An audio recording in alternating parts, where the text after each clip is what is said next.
ہم کیا جہانگیر ترین صاحب کا الائنس فطری ہے؟ کوئی الائنس ہوگا یہ نہیں، کوئی نہیں ہوگا. احمد ناصر چٹھا کے ساتھ ہوا تھا، ڈاکومنٹڈ ہے. تو الیکشن سے پہلے مکر گئے نواز شریف صاحب. وہ بھائی ان کو وہ ٹھیک کہہ رہے ہیں کہ ہمارے پاس پنجاب میں اپنے کینڈیڈیٹ ہیں. انہوں نے تجربہ کر لیا نا ضمنی الیکشن میں 2 دفعہ. پنجاب کے ضمنی الیکشن میں قومی اسمبلی کے 75% سیٹیں جیت لیں، پی ٹی آئی نے جیت لیں 75% سیٹیں. تو ثابت یہ ہوا، بعد میں انہوں نے خود کہا کہ بھائی ہمارے لوگ ان لوگوں کو ووٹ دینے کے لیے تیار نہیں ہیں. ٹھیک ہے. تو جہانگیر ترین صاحب کے پاس کون سے ایسے امیدوار؟ جہانگیر ترین صاحب کا تو بیٹا خود ہار گیا تھا تحریک انصاف کی حمایت کے باوجود. علیم خان صاحب قومی اسمبلی کی سیٹ ہار گئے تھے جی، صرف ایم پی اے کی جیتے تھے.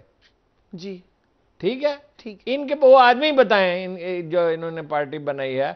باقی یہ سب لوگ کنفیوژن کا شکار ہے. ایک آدمی کہتا ہے اتحاد کریں گے، دوسرا کہتا ہے نہیں کریں گے. یہ کوئی سائنسدان تھوڑی، سیاستدان تھوڑی ہیں، یہ کوئی پولیٹیکل سائنس کو تھوڑی سمجھتے ہیں.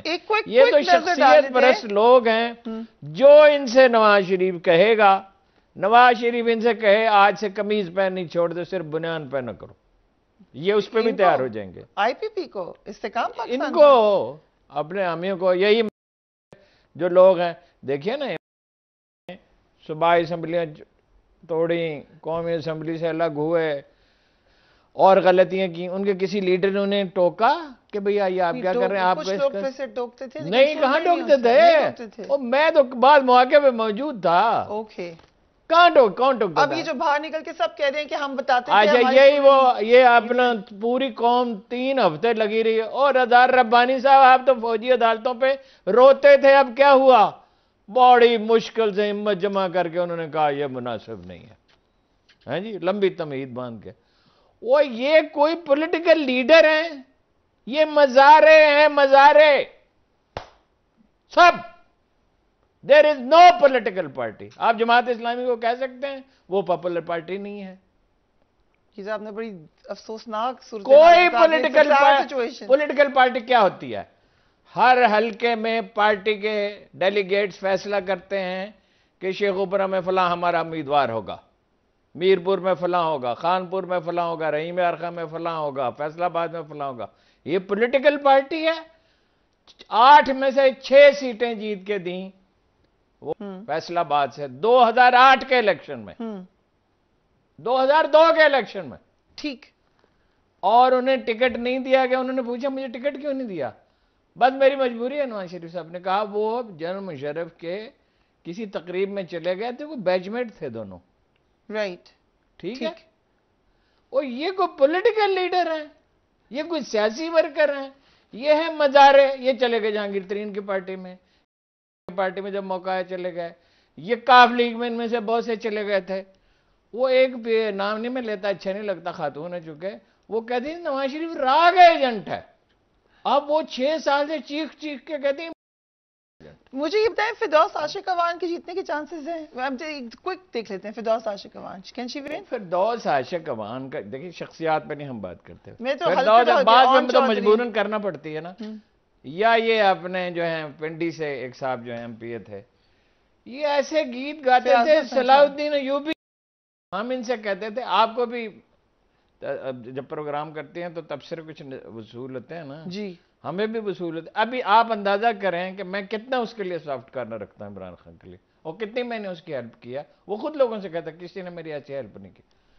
جب میں کہتا ہوں بھائی جذباتیت کا شکار ہو تم، دلیل دو، گالی مت دو، ٹھیک ہے، اور جذبات سے مغلوب نہ ہو جایا کرو اور صبر کرنا سیکھو. وہ اتنے لمبے لمبے میسیج آتے ہیں آپ ہمیں دلیل سکھاتے ہیں، یہ دلیل کا زمانہ ہے. وہ جوہلا کے جھنڈ ہیں، یہ جوہلا کے. ان میں شہد کی مکھی جتنی عقل بھی نہیں ہے. رائٹ. ہم ایک بریک لیتے ہیں. We will be right back.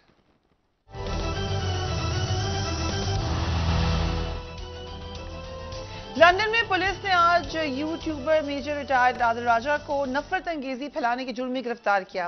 عادل راجہ کو ابتدائی تحقیقات کے بعد رہا تو کر دیا گیا ہے، تاہم ان کے خلاف تحقیقات جاری رہیں گی. اس سے کچھ عرصہ پہلے ان کا یوٹیوب چینل بھی بند کر دیا گیا تھا. 9 مئی کے واقعات میں بہت ساری ایسی سٹیٹمنٹس آئیں جس سے لگا کہ لوگوں کو اشتعال دیا گیا ہے.